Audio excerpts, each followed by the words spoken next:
Incorrect use of slings and carriers can delay your baby's physical development. It can also lead to acute joint problems like hip dysplasia and can lead to arthritis further down the track if not managed. Safely used, however, baby carriers and slings are a great way to incorporate your baby into an active life and free up your hands for continuing about your day while keeping your baby close to you. It's important to follow the manufacturer's instructions, not only about placing and positioning your newborn, but also about safely wearing the carrier or sling.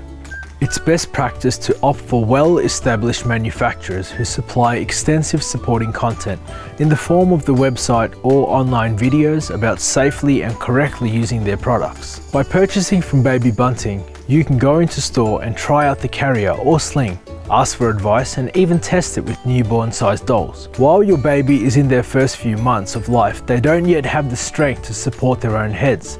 So you must consider this when purchasing your carrier and ensure that your baby isn't in danger of hurting their neck or of their head flopping forward that could put them at risk of suffocation.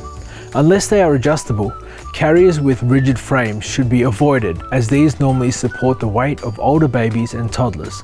Make sure that your carrier reduces sideways movement and slumping and that the straps can be positioned to prevent your baby falling out. Slings are reasonably simple products made from fabric and other supporting materials. They lack many of the fastenings and straps of carriers, so they should be used with care and only if you are confident putting them on and getting your baby in and out of them. When using your sling, you must ensure that your baby doesn't slump into a C position, which can force their head forward and lead to suffocation. Whether you use a carrier or a sling, correct positioning of your baby's hips is important for their health and development.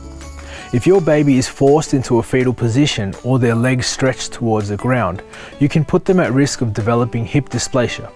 Your baby's hips must be positioned so their body weight is distributed across their buttocks and upper thighs. They should be able to straddle the sling or carrier like they are sitting astride a motorcycle, with their knees partially half bent and pointing outwards and down. Make sure you can put on and remove the sling or carrier by yourself. You should be able to adjust the sling or carrier with one hand. Get into the habit of checking the straps, fastenings and joints of the sling or carrier before each use. Make sure to follow all instructions for adjusting the sling or carrier as your baby grows. If you need to bend down, keep your center of gravity or hold onto something and bend your knees.